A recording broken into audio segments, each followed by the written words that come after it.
형제님은 자매님은 예수님을 닮았습니다. 그렇게 인사할까요? 시작. 형제님은 자매님은 예수님을 닮았습니다. 할렐루야. 아멘. 네. 우리 하나님 말씀 보겠습니다. 3월 첫째 주일 에베소서 1장입니다. 드디어 이제 우리 요한계시록 끝내고 에베소서로 갔습니다. 에베소서 1장 1절에서 14절까지의 말씀이죠. 자, 어떤 단어가 제일 많이 나오는지 여러분 주목하면서 한번 말씀을 한 절씩 읽겠습니다. 여러분이 1절 읽으십시오. 시작.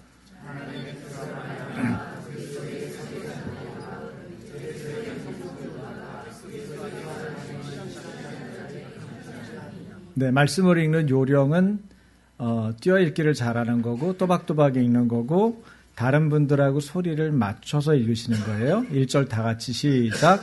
하나님의 뜻으로 말미암아 그리스도 예수의 사도된 바울은 에베소에 있는 성도들과 그리스도 예수 안에 있는 신실한 자들에게 네, 잘하셨어요.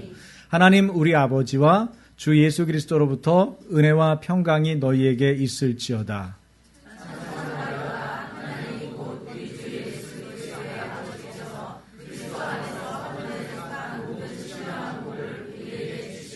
곧 창세전에 그리스도 안에서 우리를 택하사 우리로 사랑 안에서 그 앞에 거룩하고 흠이 없게 하시려고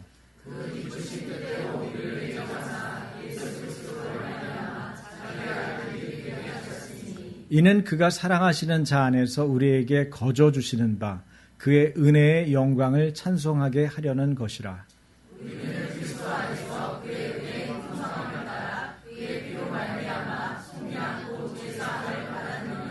이는 그가 모든 지혜와 총명을 우리에게 넘치게 하사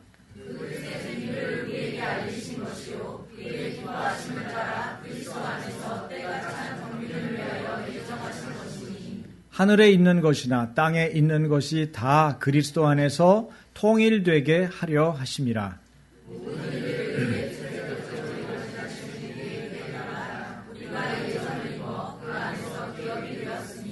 이는 우리가 그리스도 안에서 전부터 바라던 그의 영광의 찬송이 되게 하려 하심이라.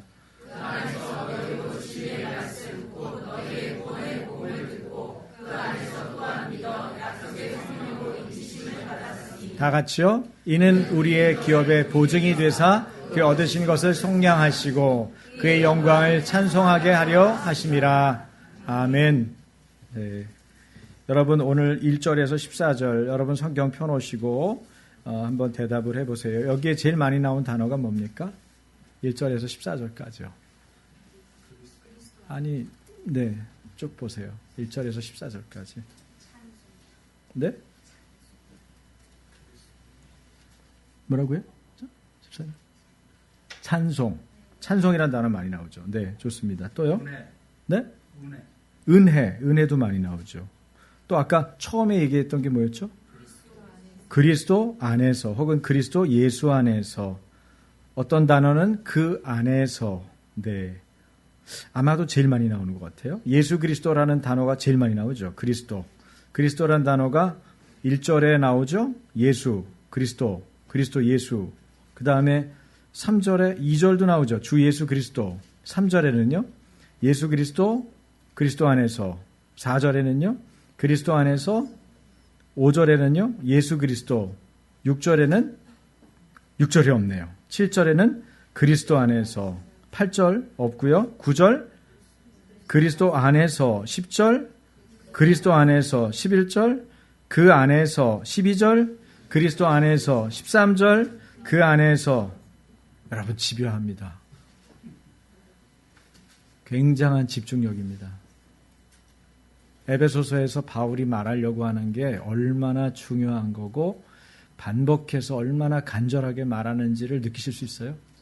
네. 여러분 잘 읽으면 잘 보입니다. 잘못 읽으면 안 보입니다. 어떤 단어가 반복되고 왜 이 얘기를 반복해서 쓰는지 앞에 얘기했잖아요. 한 번 얘기했는데요. 저희 설교자들도요. 가끔 설교할 때 생각이 이건 지난번에 말씀드렸는데 이거는 강조를 했는데 그리고 안 하고 싶은 거예요. 좀 새로운 걸 해보고 싶은 거예요. 설교 때. 이 얘기는 떠들일 필요가 없지 않을까? 이런 뭐라 그럴까요? 자기 생각, 설교자의 생각이 나를 휘감을 때가 있어요. 그럴 때 하나님께 여쭈어요. 하나님 지난번 했던 건데요. 하나님 뭐라고 하세요? 또 얘기해라. 반복해서 얘기해라. 강조해서 얘기해라. 계속 얘기해라. 그럴 때가 있어요. 그럼 재미없을지도 모르는데요. 이 얘기 또 들으시면 아마 지난번에 들었던 얘기라고 얘기할지도 모르는데요. 또 얘기해라. 여러분 따라서 해보시겠어요? 반복이 능력이다. 네. 반복하는 게 능력이에요. 신앙생활을 어떻게 하는 거냐? 반복. 좋은 것은 반복하고, 그죠? 좋은 것은 집중하고, 그러는 거예요. 좋은 것은 지속하고, 그러면 신앙생활이 달라져요. 여러분이 기도 생활하는데 기도 생활이 좋은 거예요. 중요한 거예요. 반복하는 게 좋겠어요. 그러면 지속해서 반복해서 하는 거예요. 그런데 중요한 거는 열심히 하고 많이 뛰고 일 굉장히 많이 끌어오면 여러분 우리가 목적을 잘 달성하나요? 그렇지는 않더라는 거예요. 그 얘기 무슨 얘기입니까? 목적이 분명해야 돼요. 목적이 분명한 사람만 그 분명한 목표를 구체적으로 실현해 나갈 수가 있어요. 그러니까 목표를 분명하게 세우는 게 굉장히 중요합니다. 그럼 에베소서에서는 어떤 목적을 가지고 에베소서를 기록했느냐? 누가 기록했느냐? 언제 기록했느냐? 무슨 상황이었냐? 여기서는 강조하는 게 뭐냐? 이런 것들 우리가 좀 잘 이해할 필요가 있어요. 그래서 오늘은 에베소서 서론이라고 볼 수 있는데 여러분에게 에베소서에 대한 이야기들을 조금 더 구체적이고 확실하게 전해드리겠습니다. 그래야만 이제 우리가 6장까지 갈 텐데 6장까지 갈 때 나오는 여러 부분들, 뭐 교회론에 관계된 거, 가정에 관계된 거 여러 부분들을 여러분이 손쉽게 다루실 수가 있고 이 얘기를 왜 썼는가, 이 단어를 왜 구태여 여기다 집어넣는가 여러분들이 약간은 눈치채실 수가 있어요. 전부 다 꿰진 못하겠지만 그래서 여러분들이 이런 것들을 볼 수 있도록 돕겠습니다. 제가 오늘 요절로 선택한 구절은 7절에서 10절이기 때문에 한 번 더 제가 7절에서 10절까지의 말씀을 읽어드릴게요. 우리는 그리스도 안에서 그의 은혜의 풍성함을 따라 그의 피로 말미암아 속량 곧 죄사함을 받았느니라. 이는 그가 모든 지혜와 총명을 우리에게 넘치게 하사 그 뜻의 비밀을 우리에게 알리신 것이요 그의 기뻐하심을 따라 그리스도 안에서 때가 찬 경륜을 위하여 예정하신 것이니 하늘에 있는 것이나 땅에 있는 것이 다 그리스도 안에서 통일되게 하려 하심이라. 아멘. 네, 아멘 하셔도 됩니다. 네, 아멘 하셔야 돼요. 이 말씀은요, 자기가 아멘으로 안 받는 건 남의 거나 아니면 버려진 것이 되는 거예요. 네, 자기 것을 취할 때는 아멘으로 받으세요. 성경 구절을 혼자 읽으시다가도 은혜가 되면 아멘. 네, 주님 저도 그렇게 생각해요. 동감입니다. 저 이거 믿습니다. 제 삶 가운데 이렇게 될 줄로 알아요. 이렇게 받아들이는 게 아멘이거든요. 예, 장로교는 아멘을 잘 못해요. 오순절교단 가면은 아멘 그래요. 그래서 막 장로교 분들이 누구야? 누구 아멘을 그렇게 큰 사람이 누군지 찾느라고 정신없어요. 그 나중에 보니까 전부 다 그러는 거야. 전부 다 그러니까는 자기만 안 하니까 언급결에 아멘, 아멘. 장로교에서 오신 분들인데 우리는 장로교지만 균형 있는 장로교. 예? 뜨거울 땐 뜨겁고 냉철할 땐 냉철하고 머리는 차갑지만 가슴은 뜨거운 그런 크리스찬이 균형 있는 크리스찬이 되길 원합니다. 그래서 여러분이 뜨거움과 차가움, 냉철함과 열정 이것이 같이 공유된 그런 크리스찬이길 바라요. 살아갈 때도 동일하게 그렇게 하면 좋겠어요. 여러분 하나님은 여러분을 창조하셨어요. 예. 왜 창조하셨어요? 왜? 여러분 왜 만드셨죠? 네? 교제하시려고, 사귐을 가지시려고, 네. 또 사귐을 통해서 뭐를 주시려고? 복 주시려고 창조하셨어요. 그럼 하나님 편에서는 하나님은 뭘 얻으시려고 그러시는 거죠? 교제를 통해서 영광을 얻으시려고, 또 여기 표현대로 하니까 찬송을 받으시려고 하는 거예요.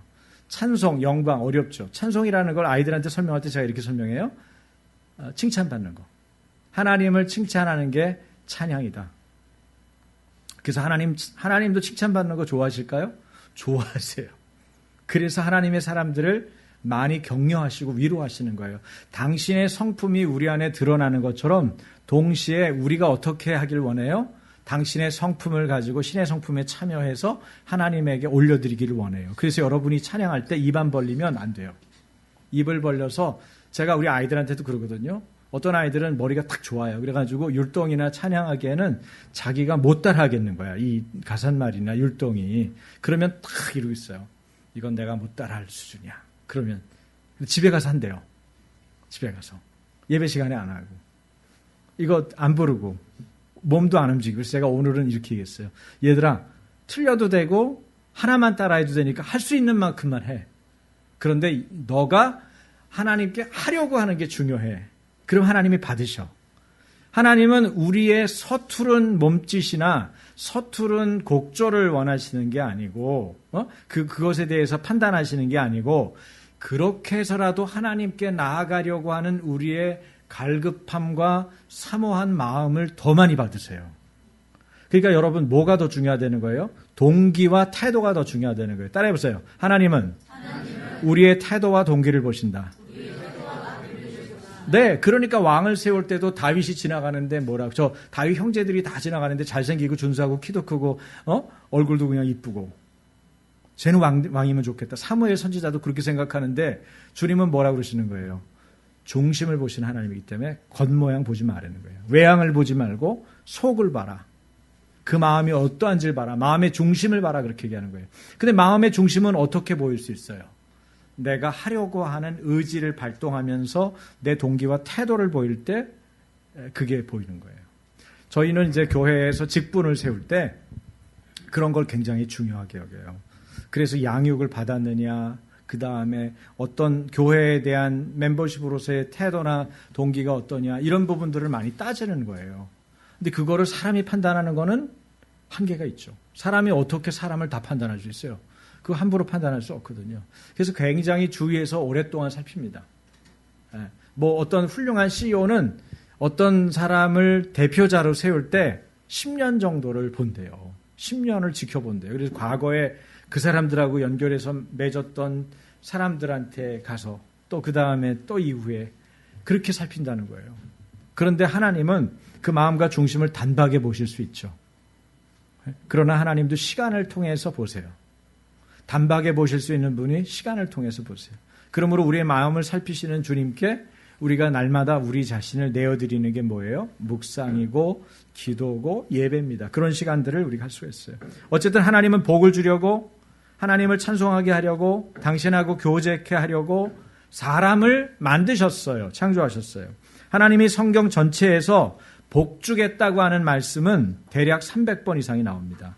창세기에만 30번 이상 이런 것들이 반복해서 말하고 있어요. 하나님이 주시는 복, 무슨 어떤 의미냐? 이거는 제가 전에도 한번 설교했습니다만은 굳이 오늘은 이걸 다루지는 않겠습니다. 하나님이 주시는 복 없이 우리는, 인간은 도무지 살아갈 수가 없습니다. 저는 가끔 제가 목사가 아니더라도 생각을 하는 거예요. 야, 세상 사람들은 도대체 어떻게 살아가냐? 하나님 안 믿고 어떻게 살아가냐? 불안해서 두려워서 무슨 일이 일어날까 봐 어떻게 살아가냐? 아이를 군대 보내놓고, 아이를 외국에 보내놓고, 남편이 일하러 저 멀리 가고, 아내가 무슨 일 때문에 혼자서 가야 되고, 어떻게 사느냐? 애들을 막 아무데나 띄워놓는 애, 차가 막 휑휑 달리는 그 길에서 애가 혼자 학교 올 때, 또 별의별 놈들이 다 있는데 학교 앞에서, 어떻게 애들을, 여러분, 하나님 없이 어떻게 살까요? 근데 성경은 말합니다. 인간은 하나님 없이 살 수가 없다. 인간 존재는 하나님과 함께 살도록 작정되어 있고 만들어져 있어요. 하나님이 공동체로 존재하시듯이 하나님의 존재 양식이 공동체이듯이 또한 뭐가 필요해요? 공동체가 필요해요. 그게 교회입니다. 교회 공동체. 사람은 공동체 안에서 존재하도록 하나님이 디자인했어요. 하지만 여러분, 인간이 하나님 없이 살 수가 없고 하나님이 인간에게 복을 주시는 분이지만 죄를 짓고 하나님과 멀어진 인간이 하나님의 창조 목적과 계획에서 실패하고 말았습니다. 그 결과 어떻게 됩니까? 유대 민족의 멸망이 있었고요. 말라기 선지자 이후에 유대 땅에서 400년간이나 하나님의 음성이 들리지 않았어요. 그게 뭐예요? 예언이 멈춘 거예요. 하나님의 말씀이 멈춘 거예요. 제일 심각한 거는 하나님이 안 계시는 것처럼 느껴지는 상황이에요. 하나님이 아무 말씀도 안 하시는 상황. 하나님의 부재가 느껴지는 상황. 이게 가장 인생에서 역사에서 가장 심각하고 불행한 사태죠. 소위 암흑시대라고 그래요. 그래서 구약성경이 끝나는 말라기에서 신약성경이 시작하는 마태복음 그 사이에 400년을 흑암의 시대, 암흑의 시대다 그렇게 말을 해요. 왜? 어떤 선지자도 활동을 안 했고 어떤 말씀도 주어지지 않았기 때문에. 여러분, 에베소서는 예수 그리스도 안에서 모든 것을 통일되게 하시려는 하나님의 위대한 계획을 분명히 밝힙니다. 10절에 나오죠. 모든 것을 통일되게. 어디서? 예수 그리스도 안에서. 하나님의 은혜를 찬송하게 하려는 목적에서 에베소서는 쓰여졌습니다. 그렇다면 이 계획이 누구에 의해 실행되고 이루어지는 것입니까? 바로 위대한 교회에 의해서 실행되고 실천되는 거예요. 에베소서에서 말하는 교회의 주된 관심은 뭡니까? 인간의 화해입니다. 인간의 화목입니다. 교회를 통해 인간들은 하나님과의 교제로 들어가고 교회 안에서 이 교제는 지속되고 유지되는 거예요. 그래서 교회 공동체가 그렇게 중요한 거고, 하나님은 교회가 사멸되지 않도록 보존하시기 위해서 성령님을 보내시고 믿음의 사람들이 성령님과 함께 교회 공동체를 유지하도록 어디에서나 활동하시고 역사하시는 것입니다. 그래서 이 아름다운 그리스도의 교회와의 관계, 아름다운 그리스도와 교회와의 관계를 뭐라고 비유해요? 신랑과 신부로 비유하면서 신랑과 신부의 일치와 연합을 그림으로 그려주는 것이 바로 에베소서의 내용이에요. 여러분, 에베소서 5장 31절 32절이죠? 다 같이. 그러므로 사람이 부모를 떠나 그의 아내와 합하여 그들이 한 육체가 될지니 이 비밀이 크도다. 나는 그리스도와 교회에 대하여 말하노라. 남편 아내 합쳐지는 얘기, 부부가 되는 얘기, 둘이 사랑하는 얘기, 그죠? 그 얘기를 하면서 비밀이 크다고 그래요. 그리고 그리스도와 교회에 대해서 말한다고 이 부부에 대한 얘기를 하면서 말을 하고 있는 거예요. 부부를 통해서 뭘 하고 있는 거예요? 메타포, 은유하고 있는 거죠. 바울은 당시 로마 감옥에 있었습니다. 여러분, 옥중 서신, 수신처 나온 그림 하나 보여줄까요? 네, 여러분 지도를 보세요. 보니까 로마가 어디 있어요? 이탈리아라고 써있는 왼쪽 편 보이세요? 거기에 로마가 있죠. 지금 이 로마 옥중에 감옥에 갇혀 있는 바울, 그 바울이 어디다 편지를 보낸 거예요? 에베소, 저쪽에 아시아라고 보입니까?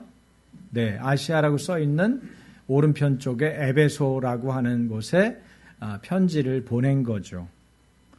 그곳에서 자신이 선교 여행 중에 세운 교회를 생각하면서 특별히 옥중 서신이 4개가 있어요. 앳빌 골몬, 에베소서, 빌립보서, 골로새서, 빌레몬서, 앳빌 골몬 이렇게 외우거든요.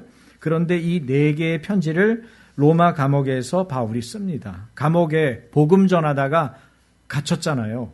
그런데 감옥에서조차도 자기가 선교여행 중에 세웠던 교회들을 생각하면서 편지를 쓰는 거예요. 무슨 편지를 쓰겠어요? 하소연하겠습니까? 어떤 편지를 썼겠어요, 여러분? 여러분이 복음을 전해서 교회들이 세워졌다고 치면은 여러분은 무슨 편지를 쓰겠어요? 나 로마에서 감옥에 있는데 몸살이 나서 너무 죽겠다. 가서 죽이라도 좀 끓여와라. 그런 거 쓰겠어요? 감옥에 있으니까 입을 옷이 부족하다. 옷 좀 집어넣어다오. 이런 걸 쓸까요? 여러분, 그런 말은 한마디도 없어요. 그게 일반적이지 않아요? 나를 위해서 기도해다오. 감옥에서 죽는 건 너무 억울하다. 이런 것도 없어요. 여러분, 바울의 이 편지를 볼 때 그냥 일반적인 편지로 보시면 안 돼요. 감옥에서 고통 속에서 지내는 동안에 그가 그 좁은 옥에서 뭐가 준비되어 있겠어요? 차가운 바다가 아니겠어요? 추웠겠죠. 그렇죠? 냉기가 돌았겠죠. 그렇죠? 고독했겠죠. 하나님 안 계시는 것 같이 느껴졌을 수도 있겠죠. 과거에는 자기가 그런 감옥에다가 예수 믿는 것들을 집어넣었잖아요. 그게 바울의 일이었잖아요. 그런데 자기가 그런 감옥에 있으면서 내가 이렇게 예수 믿는 사람들, 그리스도인들을 잡아넣었던 죄인입니다. 어쩌면 자기 죄를 생각했을지도 모르겠어요. 여러분, 옥중서신을 쓰는 거예요. 그 가운데 에베소서하고 골로새서가 있는데 4개의 서신 중에 그 에베소서와 골로새서를 뭐라 그러냐? 따라서 해보시겠어요? 쌍둥이 서신, 자매 서신. 둘이 닮았다는 거예요. 뭐가 닮았어요?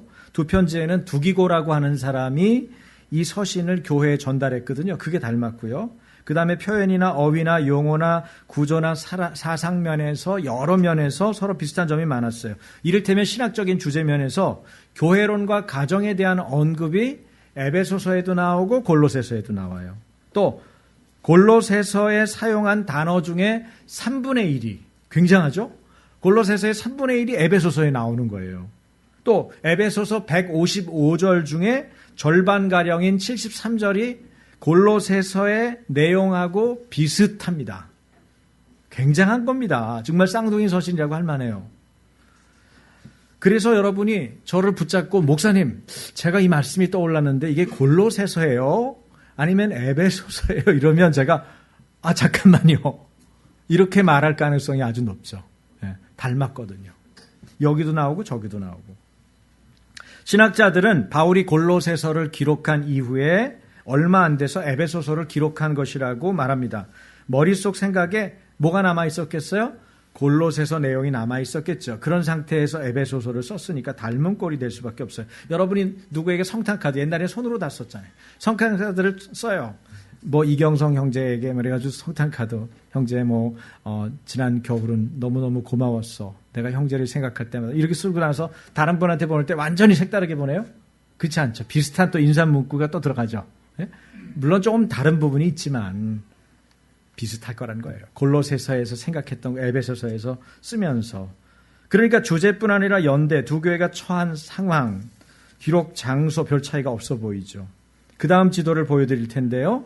자, 보면은 좀 작아서 여러분 보일까요? 이거 꺼주세요. 맞아. 지금 당분간은 꺼주셔야 돼요. 여러분 어디 있어요? 에베소가? 여기 있네요. 그죠? 보이세요? 여기 있고 골로새가 여기 있어요. 네. 두 교회, 두 지역의 사이는 150km 정도쯤 됩니다. 150km. 정릉에서 오신 분들 있죠? 한 12km 되거든요? 그럼 몇 배예요? 10배가 넘네요? 그죠? 한 13배 되는 건가요? 굉장히 가까운 거리가 아니에요. 그리고 직선 거리가 150km인데 저 사람들은 교통편도 시원치가 않고 뭘 타고 가도 자가용은 아니었을 거 아니에요. 그 당시에 차가 없으니까.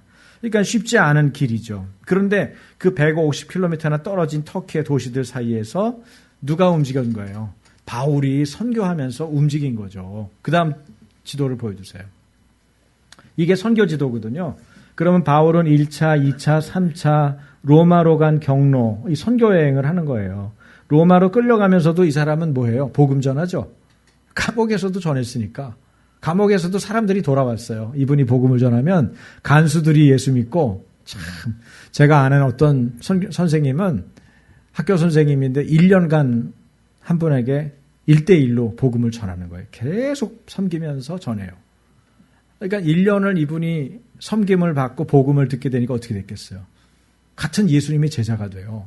그러니까 나중에 그 선생님이 이렇게 질문하더래요. 선생님, 제가 앞으로 어떻게 섬겨드리면 될까요? 그랬더니 이 선생님 섬겼던 선생님 제가 선생님을 섬긴 것처럼 다른 한 분을 이 학교에서 찾아서 그 선생님을 섬겨주세요. 그런데요. 어떻게 됐겠어요? 그 학교가 수십 년 내에 다 믿었어요. 교장 선생님, 교감 선생님까지. 이게 복음의 사람이에요. 이게 복음의 사람이에요. 대단하지 않습니까? 하여튼 여러분, 한국에 전설적인 존재들이 많습니다. 만약 전설적인 존재만 제가 알고 기억나는 사람만 전부 얘기해도 여러분 밤새도록 얘기해도 모자랄 만큼 많아요. 과거에도 있었고 오늘에도 있었고 내일도 있을 거예요. 그런 사람들이 많은데 이 바울도 미친 사람이에요. 복음에. 뒤늦게 예수 믿고 뒤늦게 예수님을 직접적으로 만났지만 만나니까 뭐예요? 이 거리가 아까도 얘기했지만 이 거리가 짧은 거리들이 아니에요. 교통편이 편한 게 아니에요. 이분이 돈이 어디 있어요?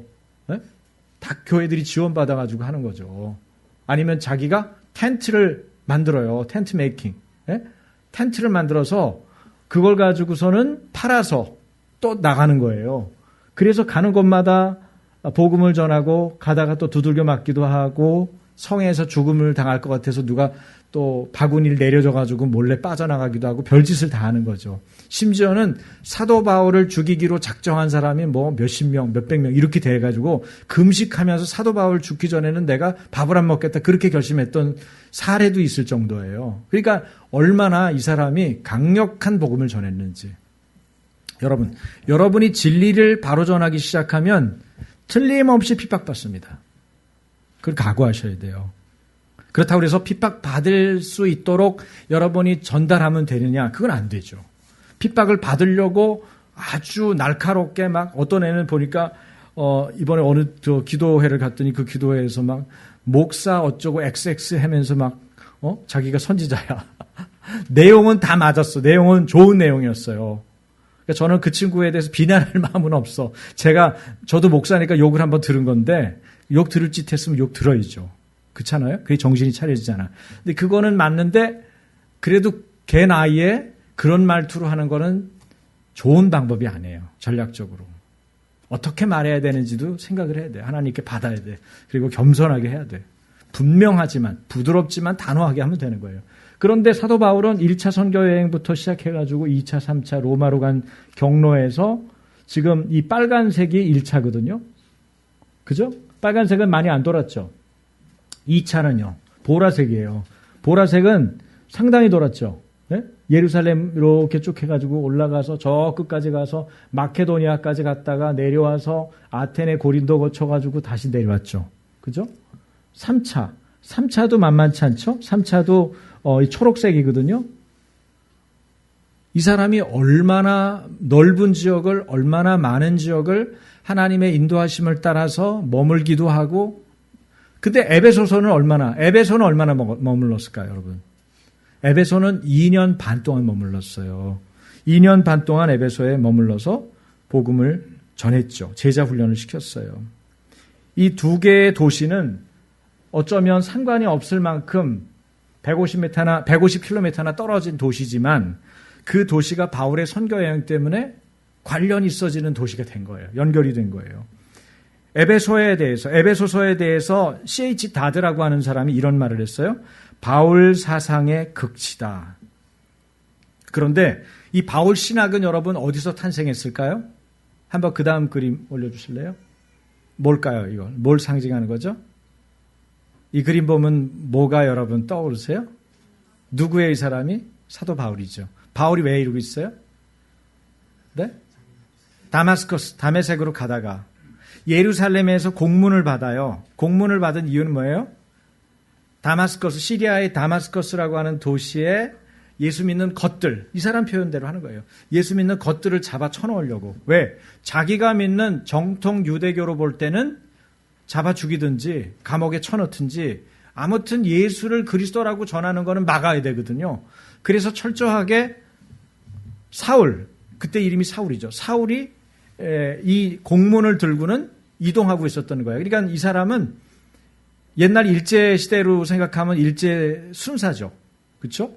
그래서 그것도 낮은 계급의 순사가 아니에요. 이 책임을 지는 순사예요. 그래가지고 가서 법정이 처리를 해가지고 싹 다 여러 사람 데리고 가면서 거기 중간중간 모였던, 그래서 예수를 그리스도라고 하는 그 당시에 유대교에서 볼 때는 그 이단들을 싹 잡아가지고 감옥에 쳐넣든지 돌로 때려서 죽이든지 하려고 지금 작정하고 가는 거죠. 그런데 가는 길에 누굴 만난 거예요? 예수님이 직접 나타난 거예요. 결정적인 순간에 직접 나타났어요. 근데 분명히 해가 뜬 정오인데 그 해보다 더 밝은 빛이 비친 거예요. 이건 뭐예요? 신비로운 주님의 빛이죠. 주님의 빛을 비추니까 주님의 빛을 볼 수가 없는 거예요. 눈이 안 띄어졌죠. 눈이 멀었어요. 그리고는 사울이 결국은 3일간 눈을 못 뜹니다. 여러분, 가끔 세상을 보는 눈이 잘못됐을 때 하나님이 우리 눈을 감기기도 합니다. 우리가 아파가지고 아무 일도 못하기도 합니다. 교회를 제가 시작할 때 하나님이 제 허리를 꺾더라고요. 저는 허리가 한 번도 아파본 적이 없는 사람인데 허리가 아프더라고요. 허리가 아픈데 그냥 아픈 게 아니라 걷지를 못할 정도로 아픈 거예요. 저는 디스크도 없었고, 그리고 우리 집이 그런 것 때문에 문제가 됐던 사람도 아무도 없었고, 제가 과거에 무슨 일을 해가지고 다쳐본 적도 거의 없어요. 그런데 아무런 물건도 들은 적도 없고 아무 운동을 한 것도 없는데 그날 아프더라고요. 제가 깨달았죠. 하나님이 나에게 말씀하시는구나. 때로는 그런 스탑, 그 다음에 블랙. 네? 하나님이 그런 일들을 통해서도 우리에게 말씀하셔요. 하나님은 말하는 방법이 여러 가지잖아요. 근데 들으려고 하고 마음의 준비가 돼 있으면 그게 다 보이고 들려요. 그러면 빨리 순종해야지 고집 피우면 안 돼요. 이거 하나님이 들려주시는 거 맞고 하나님 말씀하시는 거 맞은 건데 그래도 이건 내가 내 고집대로 원래 해야 되는 거야. 이거는 내 책임이잖아. 여러분, 이것이 불순종입니다. 근데 어떻게 했어요, 바울은? 바울은 어쩌지 못하고 이러고 있는데 그때 소리가 들리는 거예요. 바울아, 사울아, 사울아, 왜 나를 핍박하느냐? 애들 말투로는 왜 나를 괴롭게 하느냐? 제가요? 제가 뭘요? 저 그런 적 없는데요? 나는 네가 핍박하는 예수다. 네가 나를 못 살게 하는 예수다. 그렇게 말하고 있는 거죠. 어쨌든 그날 사울은 예수님을 직접 만납니다. 다른 사람들은 정확하게 웅웅웅 소리는 들렸지만 그 소리가 무슨 음성인지 모르지만 이 사람에게는 분명한 소리가 들린 거예요. 이 사람이 알아들을 수 있는 말로 주님이 말씀하시죠. 당연히. 하나님은 우리가 알아듣는 말로 하세요. 들으려고만 한다면. 왜냐하면 그분은 목자이기 때문에 당신의 양에게 말씀을 안 하실 이유가 없어요. 우리가 말씀을 들으려고만 한다면 언제든지 들을 수 있고 누구든지 들을 수 있어요. 예수님을 임금과 구주로 모셔드린 분이면 다 받아들일 수 있어요. 혹시 주님 말씀이 들릴까 봐 여러분이 여러분 생각과 여러분 말을 일부러 많이 하는 분들이 있어요. 멈추십시오. 꼭 눈이 먼 다음에 들으셔야 되겠어요? 아니면 저처럼 허리가 꺾인 다음에 들으셔야겠어요? 그러실 필요 없어요.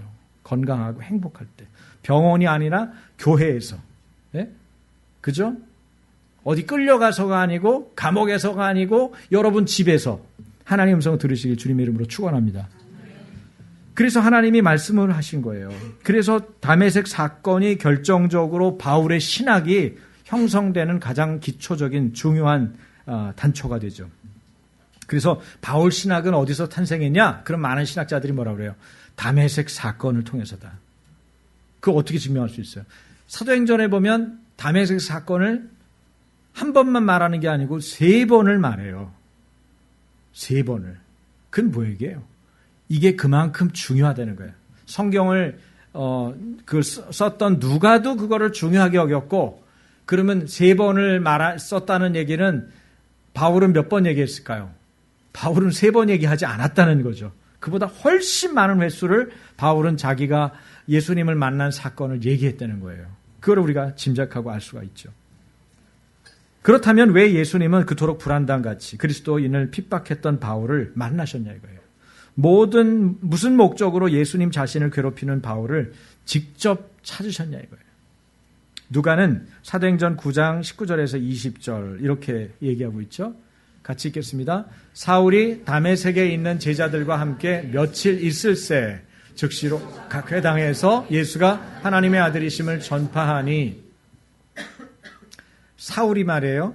예수 믿는 것들 잡아놓고 핍박하고 집행하려고 처형하려고 글로 다메스커스로 가는데 거꾸로 다메섹에 있는 제자들을 함께 눈이 먼 상태에서 있다가 아나니아라고 하는 사람이 하나님의 음성을 듣고 지금 사울이라는 자가 앞이 안 보이는 상태로 있다. 그러니까 이 아나니아도 이 사울이 하도 유명하니까 아는 거예요. 그는 그리스도인들을 핍박하는 자입니다. 근데 가서 만나라는 거죠. 만나서 네가 어떤 목적으로 나의 사람이 됐는지를 말하라는 거예요. 근데 그 이유가 뭐예요? 이방에 나의 복음을 전하는 그릇이라는 거죠. 그리고 너가 복음 전하는 일 때문에 많은 어려움을 당할 거라는 것도 알려주라는 거예요. 야, 하나님은 이 감추지 않고 돌아가지 않아요.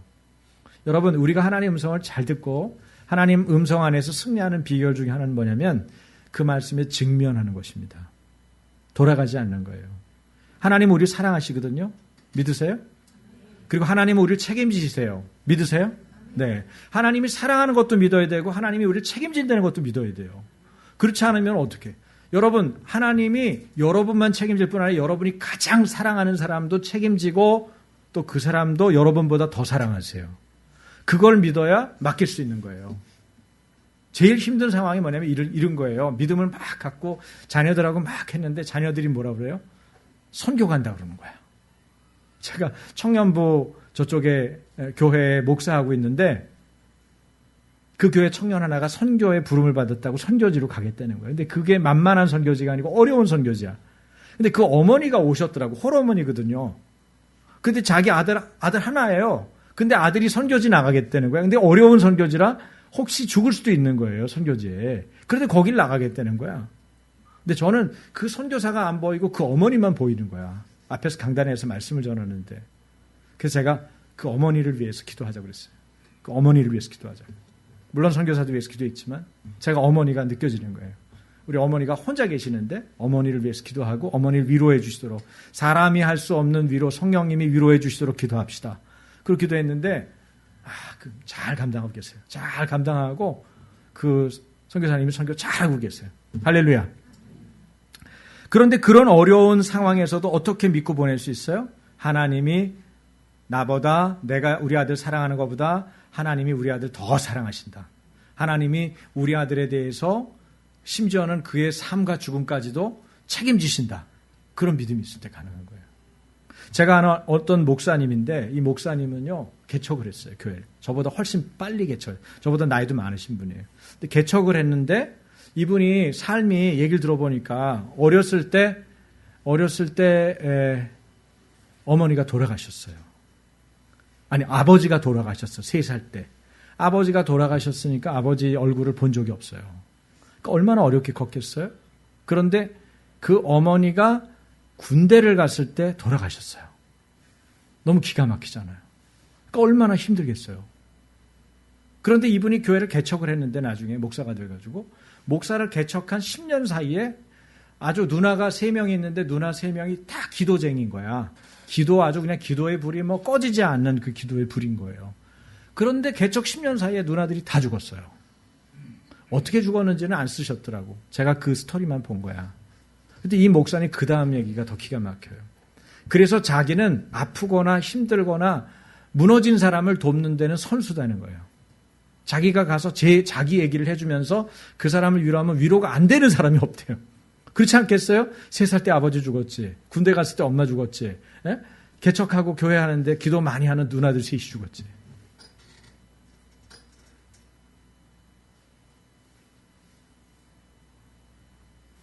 근데 다른 사람에게 이런 일이 일어나기를 원하지는 않는데 자기가 얼마나 고통스럽고 힘든지. 그렇지만 그럼에도 불구하고 다시 일어서서 주님을 찬양하고 영광을 돌릴 수 있는 것이 너무 감사하대요. 하나님께 영광을 돌린대요. 그리고 딱 끝맺음을 맺는데 그 목사님이 굉장히 위대해 보이더라고요. 여러분, 믿음의 사람이라는 건 이와 같은 거예요. 삶과 죽음의 사이에서도 그것조차도 하나님께 맡길 수 있는, 우리가 그런 믿음까지 돌파할 수 있는가? 사실은 여러분, 크리스찬들은요 이 생이 전부가 아니에요. 이 생에 주목하는 게 아니에요. 우리 요한계시록은 현재에 주목하고 현재에 초점을 맞추고 쓰여 있지만, 그러나 현재에 묶여 있지는 않아요.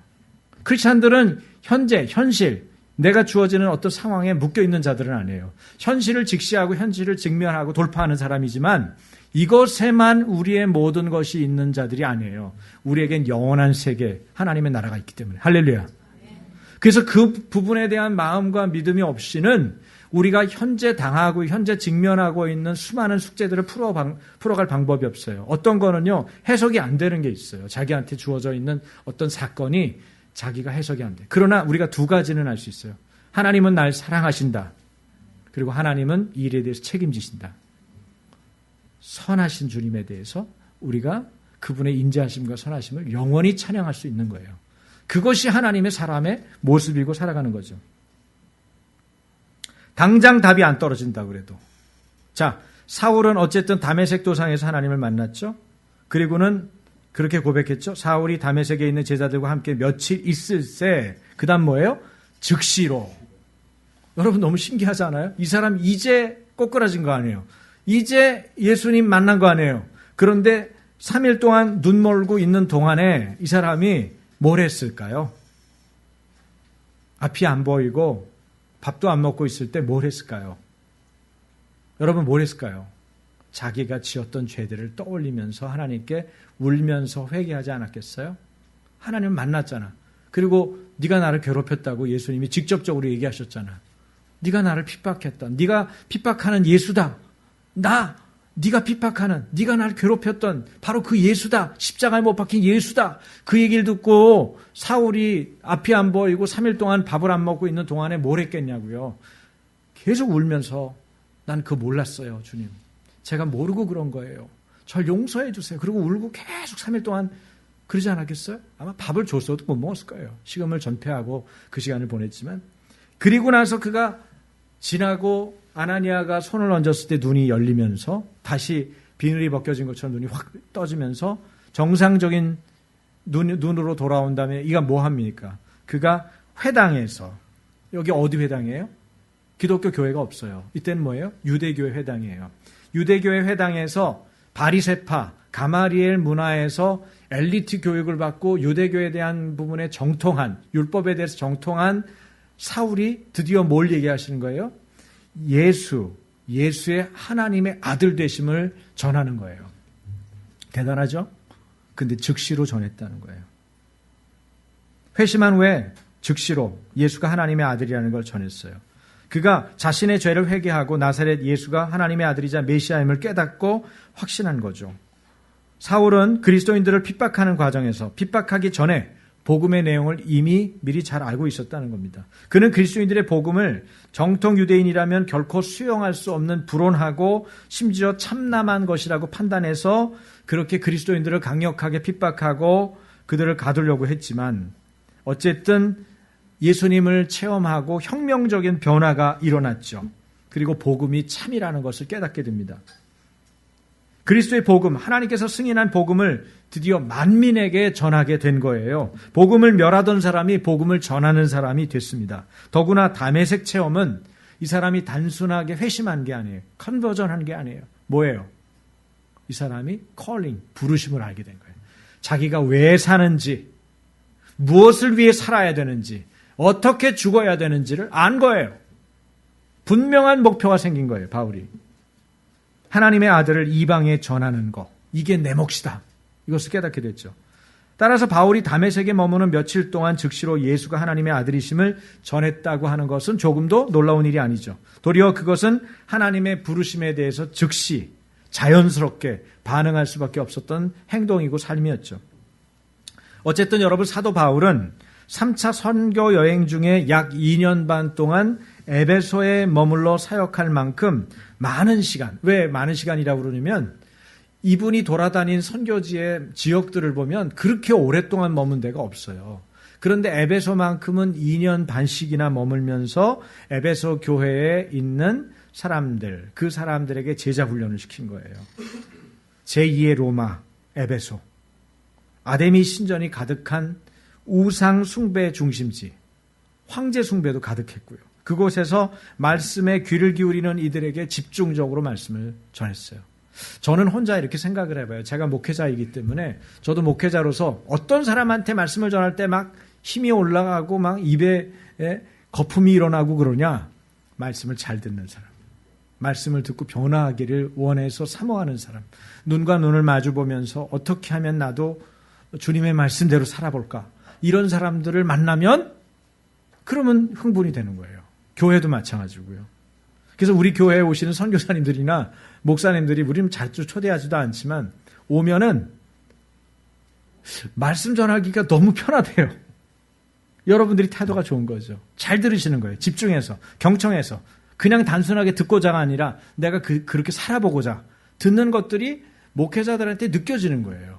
그러니까 아마도 바울은 거기서 에베소에서 그런 사람들을 만났겠죠. 그런 회중을 만난 거예요. 말씀을 한 번 전하고 두 번 전하고 하는데 이 사람들은 가르쳐서 이 중심 지역인 에베소에서 아데미 신전이 가득하고 황제 숭배가 가득한 이 우상 숭배의 이 땅에서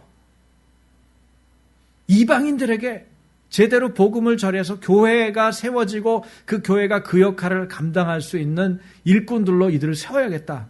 그런 마음을 하나님이 부어주신 거죠. 그래서 2년 반 동안 제자 훈련을 거기서 합니다. 그래서 여러분 오늘 내용을 보면 성경에 에베소서 1장에 뭐라고 돼 있냐면 이렇게 돼 있어요. 1장 1절에 하나님의 뜻으로 말미암아 그리스도 예수의 사도된 바울은 에베소에 있는 성도들과 그리스도 예수 안에 있는 신실한 자에게 편지하노니. 에베소에 있는 분들한테 뭐라고 그래요? 신실한 자들이라고 얘기해요. 신실한 성도라는 건 뭘까요? 뭐가 신실한 거죠? 여러분이 생각할 때는 신실한 성도가 어떤 성도입니까? 네? 신실한 성도가 어떤 사람이에요? 신앙과 인격이 괴리감이 없는 사람. 그 사람 신앙 좋다. 기도 생활 잘하고 또 봉사 잘하고 다른 사람 잘 섬기고 그런데 그 사람 나중에 어디 다른 데서 봐도 똑같더라. 그 사람 직장에서 얘기 들어도 똑같아. 그 사람은 교회랑 똑같아. 그래서 그 사람이 믿는 예수가 누구지 다들 궁금해한대. 그 사람 어느 교회 다니는지를 묻더라니까 이 사람들이 신실한 거예요. 말씀과 삶이 일치하는 거.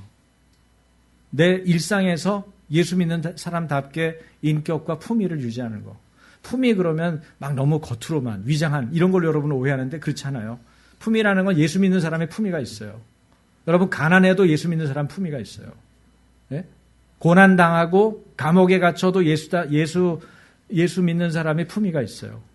밥을 굶겨도 예수 믿는 사람의 품위가 있어요. 그래서 우리 예수님을 잘 믿었던 우리의 믿음의 선조들은 일제시대 때든 6.25 때든 그렇게 고난당하고 총살당하고 못살게 하고 두들겨 맞고 그래도 어때요?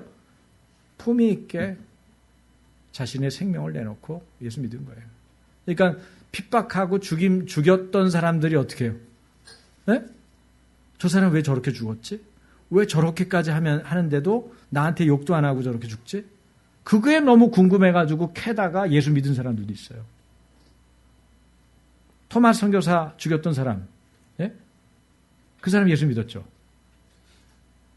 그때도 성경을 내밀었거든.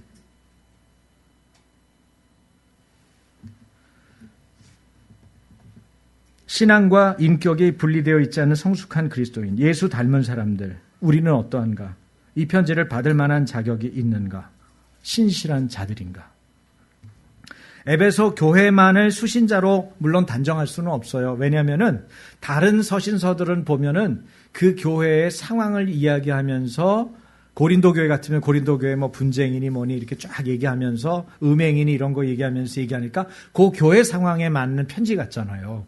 그런데 에베소 교회 편지를 보면은 어떤 특정한 상황에 대한 스토리가 없어요.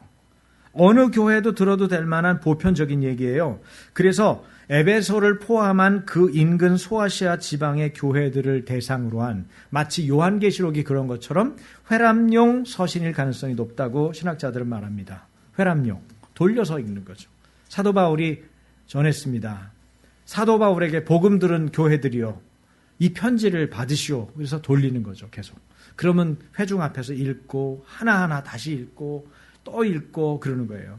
그래서 어떤 상황적인 문제를 다룬 게 아니고 우리를 구속하신 하나님의 이 구속의 궁극적인 목적이 뭐냐, 그리고 어떻게 성취했는가, 그 성취 과정은 어떤 거냐, 이거를 설명하는 이 편지를 읽으면서 성도들이 성숙하고 성장하기를 바랬다는 겁니다. 에베소서에 들어있는 서신 수신자들의 영적 깨달음과 충만을 위한 2번에 걸친 바울의 중보기도, 이 문장이 굉장히 길거든요. 한 문장이 막 몇 절을 차지해요. 그래서 이 문장의 주어와 동사 찾기도 쉽지 않을 정도로. 그런데 그런 중보기도, 바울의 중보기도가 나오거든요. 그런 것이 그런 맥락에서 이해할 수 있어요. 서신자들의 영적인 깨달음과 충만을 위해서 보낸 이 서신이구나, 이런 것들을 우리가 알 수가 있죠. 여러분, 우리가 기도를 잘하는 방법은 기도 잘하는 사람 쫓아하는 겁니다. 어구도 쫓아하고 어투도 쫓아하고, 예? 그 다음에 억양도 쫓아하고. 처음에는 그렇게 모델을 하는 거예요. 근데 사도 바울이 여기 이제 1장에도 보면 후반부에 이제 다음 주에 다루겠습니다만은 그 기도가 나와요. 그러면 그거를 흉내내는 거예요.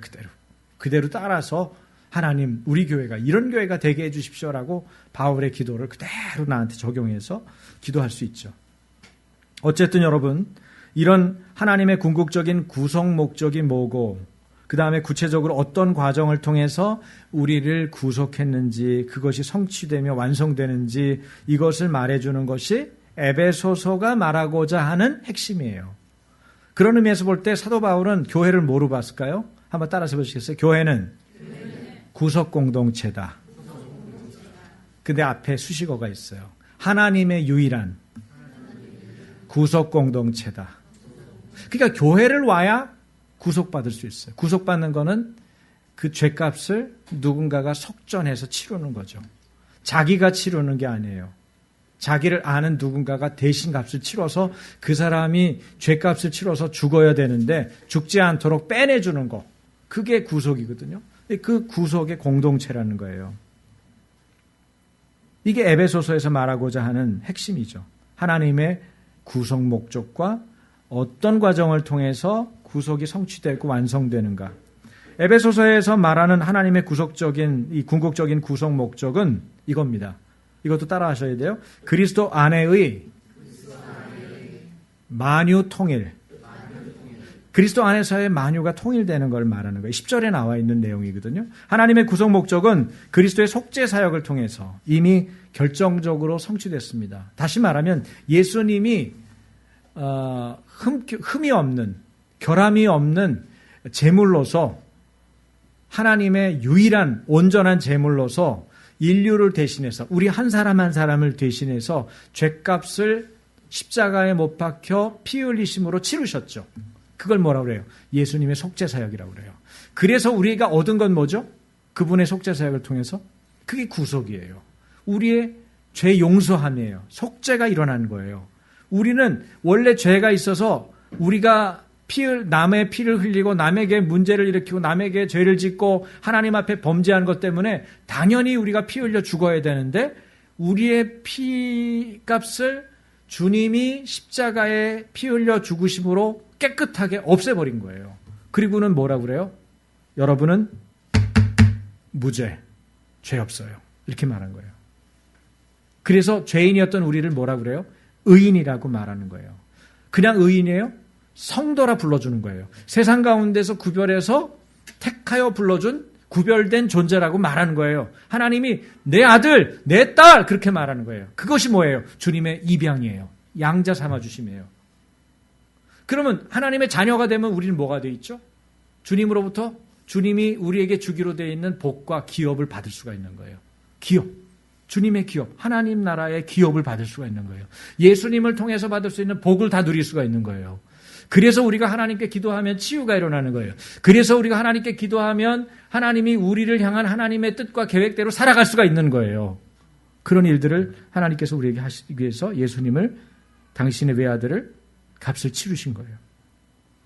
그러니까 하나님의 구속 목적은 그리스도의 속죄 사역을 통해서 이미 결정적으로 성취됐죠. 하지만 아직 완성되지는 않았어요. 마치 예수 그리스도의 성육신으로 하나님 나라가 이미 왔죠. 이미 임했지만 아직 완성되지 않은 것처럼. 언제 완성돼요? 예수님의 재림에 의해서 완성되죠. 그래서 신학적으로는 already, not yet 이렇게 얘기하는 거예요. 이미, 아직 이렇게 얘기하는 거예요. 구원은 왔지만 구원은 완성되지 않았어 이렇게 얘기하는 거예요. 조금 어려운 얘기일 수 있지만은 여러분, 주님이 다시 오시는 그날 그것이 완성되는 게 구원이. 주님의 품에 안기면서. 그리스도 안에서 만유를 통일하시려고 하는 하나님의 궁극적인 목적은 그리스도의 속죄 사역 때문에 결정적으로 성취되었지만 완성으로 나아가고 있을 뿐이지 아직 끝나지는 아니었다. 그 완성을 향해 나아가는 과정에 뭐가 있어요? 교회가 있는 거예요. 교회 공동체가. 그래서 교회가 뭘 하고 있어요? 복음을 전하는 거예요. 선교하는 거예요. 잃어버린 영혼을 되찾는 거예요. 완성으로 나아가는 과정이기 때문에. 그리고 우리의 믿음을 계속 견지하는 거예요. 지탱할 수 있도록. 중간에 실족하지 않도록. 그리스도는 십자가의 죽음과 부활을 통해 교회를 세우셨어요. 교회는 단 하나의 아까 말씀드린 대로 유일한 구속 공동체로 존재하는 거죠. 그래서 이 안에서는 유대인이고 이방인이고 남자고 여자고 어린이고 노인이고 차별이 없는 거예요. 그래서 교회가 들어오면 나라가 문화가 바뀌었죠. 그래서 정상적인 나라가 됐어요. 네?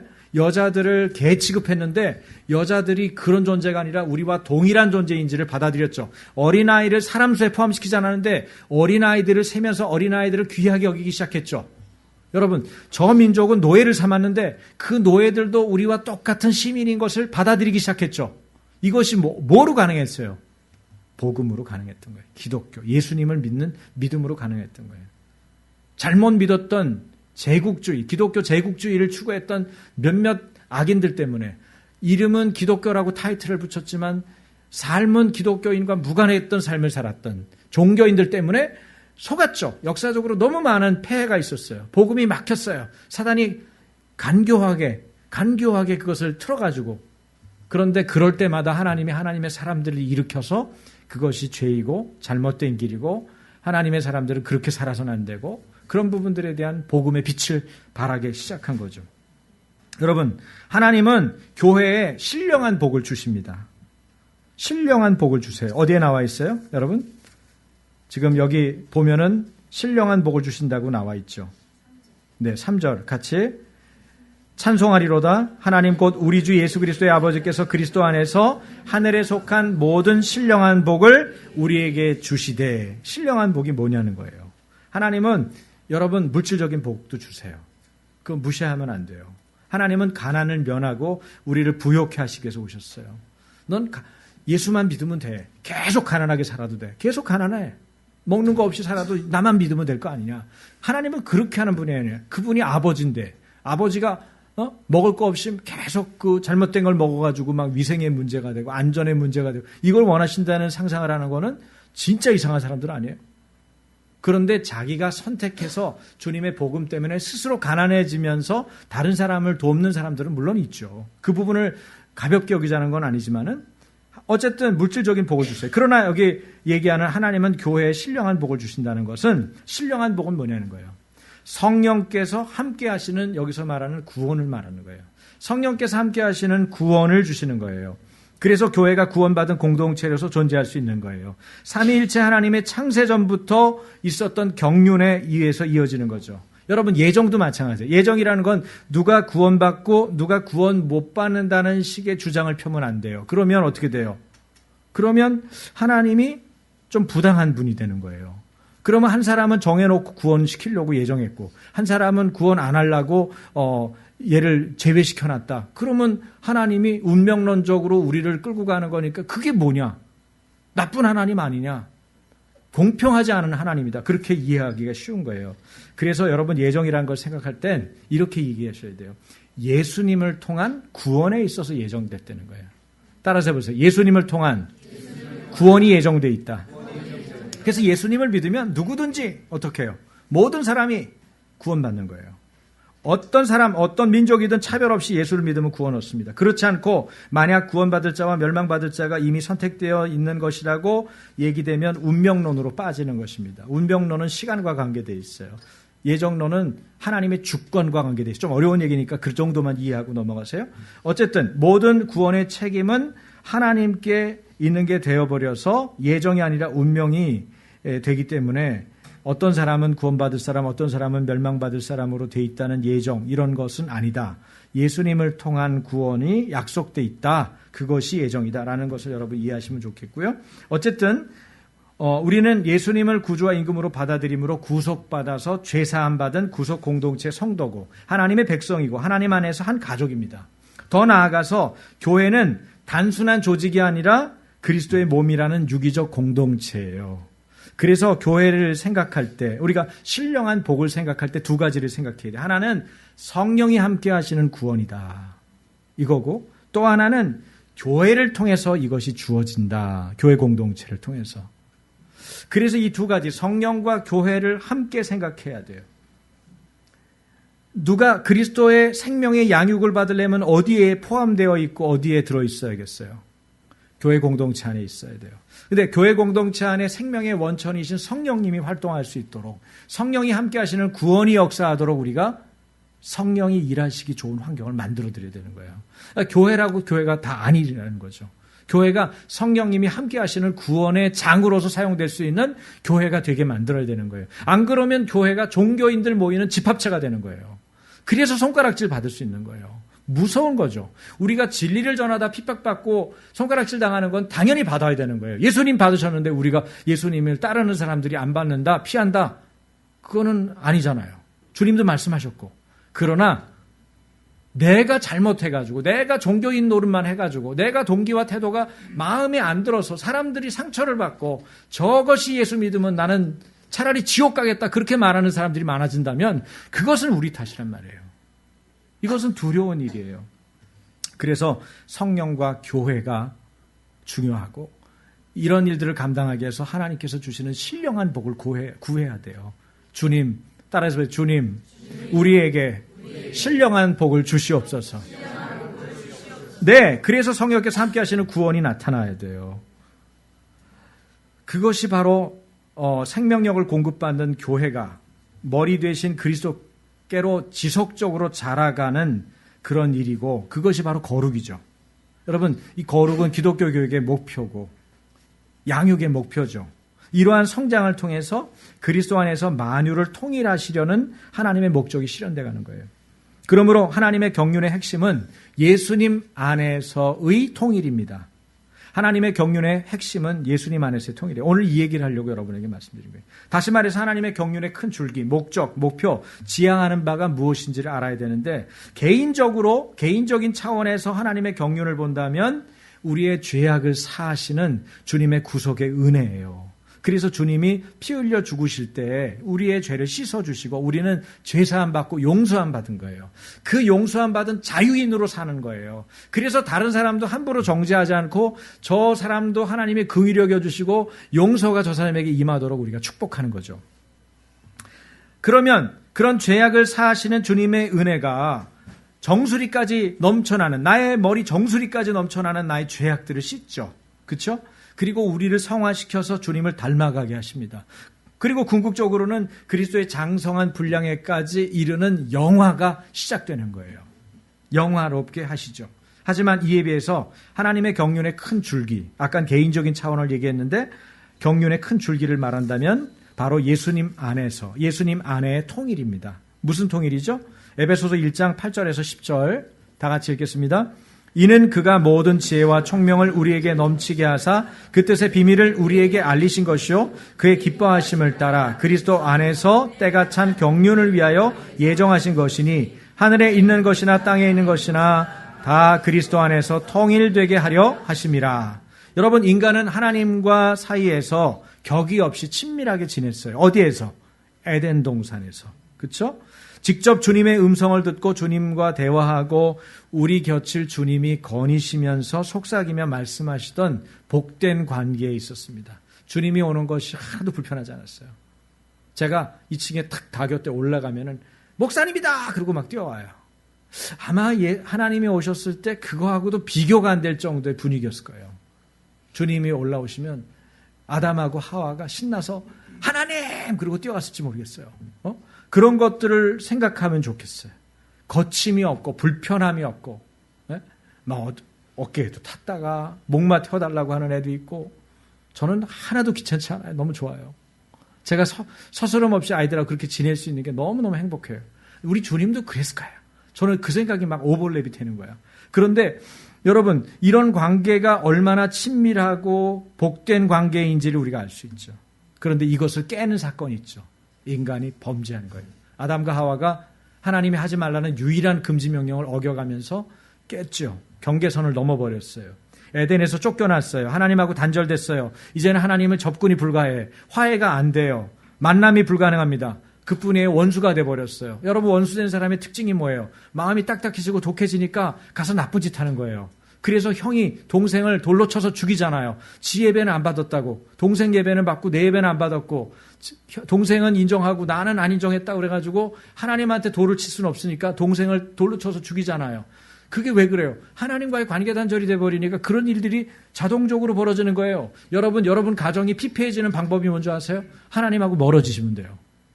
여러분 기도 생활을 끊으면 돼요. 여러분 묵상으로 엉터리 하세요. 묵상 책 아무리 해도 들춰보지 마세요. 성경은 어디 있는지 찾지도 마세요. 그러면 가정이 잘 깨질 거예요. 피폐해질 겁니다. 부부관계뿐 아니라 자녀와 부모도, 직장에서도, 여러분의 삶이 비참한 지경으로 계속 치달을 것입니다. 이것이 인간의 본질이고 존재의 본질이에요. 관계가 무너지니까 질서 또한 무너지는 겁니다. 하나님의 창조 계획과 거꾸로 가는 길이죠. 그래서 주님이 하신 일은 뭡니까? 여러분, 자기들이 망가뜨렸어요. 자기들이 화해의 길을 버렸어요. 그런데 주님은 어떻게 하세요? 주님이 화해의 길을 찾는 거예요. 그게 뭐예요? 예수님을 인간의 몸으로 보내신 거예요. 어떻게? 죽이려고. 제물 삼으시려고. 너무 기가 막힌 스토리 아니에요. 이런 스토리는 어떤 종교에도 없어요. 만들어낼 수도 없어요. 상상할 수도 없는 일이에요. 그 일을 하나님이 하신 거예요. 하나님만 생각할 수 있는 그 일. 그래서 인류의 죄를 대신 짊어질 구속의 제물로 예수님이 우리에게 오셨죠. 화해를 깬 것은 인간인데 화해의 길을 여신 것은 주님이셨습니다. 이것이 그리스도 안에서 하나님이 하신 일입니다. 여기서 하늘과 땅이 만나는 것이죠. 아까 읽었어요. 어디 읽었죠? 여러분이 어디 읽었냐면요. 10절에 하늘에 있는 것이나 땅에 있는 것이 다 그리스도 안에서 통일되게 하려 하심이라. 우리는 흔히 하늘과 땅이 만나는 곳을 뭐라고 그래요? 지평선이다 그래요. 또 어떤 이는 산의 꼭대기에 올라갔기 때문에 산 꼭대기에 올라가니까 하늘과 땅이 만났다 그래요. 틀렸어요.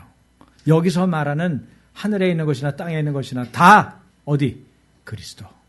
예수님 안에서 만나는 거예요. 바로 예수님을 말하는 거예요. 하늘과 땅이 만나는 곳은 예수님이에요. 예수님만이 하늘과 땅이 만나는 유일한 영적인 공간이에요. 여러분, 디모데후서 1장 9절에서 10절 제가 읽어드릴게요. 하나님께서 우리를 구원하여 주시고 거룩한 부르심으로 불러주셨습니다. 그것은 우리 행실을 따라 하신 것이 아니요 오직 하나님의 계획과 은혜를 따라 하신 것입니다. 이 은혜는 영원 전에 그리스도 예수 안에서 우리에게 주신 것인데 이제는 우리 구주 예수 그리스도 예수의 나타나심으로 밝히 드러났습니다. 그리스도께서는 죽음을 패하시고 복음으로 생명과 썩지 않음을 밝히 보이셨습니다. 예수님은 이방인과 유대인이 만나고 남자와 여자가 만나며 원수된 관계들의 사람이 만나며 돈으로 얼룩진 사업주와 근로주가 만나며 인간과 자연이 유일하게 온전함으로 만나는 곳입니다. 그게 예수님이에요. 그래서 예수님을 전해야 되는 것입니다. 주님은 이런 소임을 다하도록 믿는 자, 성도, 교회 공동체, 구속된 공동체인 교회를 부르셨어요. 그것이 바로 교회가 교회된 이유입니다. 하나님의 경륜으로 구속받은 공동체가 또다시 하나님과 화목하고 이웃과 화목하는 공동체를 낳고 세우도록 우리를 예수님 안에서 부르신 것이에요. 하늘에 있는 것이나 땅에 있는 것이나 다 그리스도 안에서 통일되게 하시려고. 그러므로 죄를 회개하고 죄가 회개되면 관계가 이어지고 죄가 회개되고 관계가 이어지면 예수님 안에서의 통일이 이루어지는데 그러면 성령님으로 복음을 전하는 일을 감당할 수가 있게 됩니다. 그 일들을 지속해서 감당하도록 여러분과 저를 불러주셨어요. 그 주님께 오늘도 감사하고 온전한 마음으로 나아갈 수 있도록 예수님의 이름을 우리 함께 부르십시다. 같이 기도하겠습니다. 한번 불러보시겠어요? 예수님, 예수님, 예수님. 우리 같이 기도하십시다. 하나님 아버지, 여러분의 목소리로 여러분이 기도하십시오. 주님께서 여러분에게 행하신 일을 감사하고 나의 죄를 씻어주시고 관계, 하나님과의 끊어졌던 단절된 관계를 이어주신 하나님께 감사하고 여러분의 죄가 생각난다면 그 죄를 회개하고 예수님 안에서 하늘과 땅이 만나듯이 사람과 사람의 엉클어져 있고 끊어져 있는 관계가 예수님의 보혈로 이 시간 씻김받고 회복되기를 위하여 기도하시고 어떤 용서하지 못하는 대상이 생각난다면 하나님, 나의 죄 때문에 죽으신 유일한 구속 공동체로 나를 삼아주셨는데 나도 그 사람 용서하고 사랑하고 다시 관계가 이어지게 해주십시오. 하나님, 이 세상 가운데 복음을 듣지 못한 사람들에게 죄를 회개하고 관계가 이어지는 은혜가 있게 해주십시오. 잃어버린 영혼을 되찾게 해주십시오. 이 시간 소리내서 우리 같이 기도하겠습니다. 주여 한번 부르고 기도합니다. 주여! 아버지 하나님, 이 시간에 주님을 의지합니다.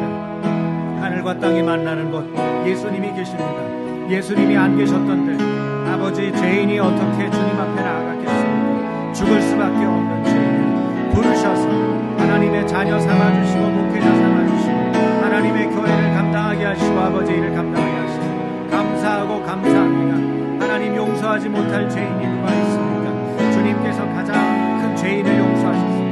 주님께서 나를 용서하셨습니다. 나의 죄를 씻으시고 유일한 구속 공동체인 하나님 교회로 삼아주셨습니다. 아버지, 아침 교회 공동체 안에 속하게 하여 주셨습니다. 아버지의 은혜에 감사하여 주님 앞에 나아갑니다. 주님, 나를 용서하신 아버지, 아버지께서 나를 씻어주시고 주님 다시 은혜 가운데 불러주신 것을 감사합니다. 하나님, 하늘과 땅에 만나는 공간인 예수님을 오늘도 의지합니다. 예수 안에서 예수님 안에 통일됨을 맡기고 아버지 우리를 불러주신 것을 감사합니다. 우리가 주님을 놓치지 않고 날마다 나아가겠습니다. 주님, 복음을 듣지 못하고 진리를 알지 못한 지체들을 판단하고 평가하고 정죄하지 않고 그들을 위하여 헌신하며 그들을 섬기는 자로 교회가 서겠습니다. 아버지, 도와주셔서 일을 감당하는 아침교회 되게 하시고 또한 제가 되게 하여 주시옵소서. 알라야 샤라나 마라나이 이리야 그어이어스미나이 사라나이 에스미아는 오스메리아 샤라나이 올로버스미아나이 샤라나이. 오 주님, 아버지 우리를 용서하시고 아버지 우리가 진정한 회개와 하나님 관계의 이어짐으로 아버지 유일한 구속 공동체 예수 안에 통일됨을 마련하고 세워가는 하나님의 종들이 되게 하여 주시옵소서. 주님의 사랑을 의지합니다. 주님 붙잡아 주시옵소서. 예수님의 이름으로 기도합니다. 아멘.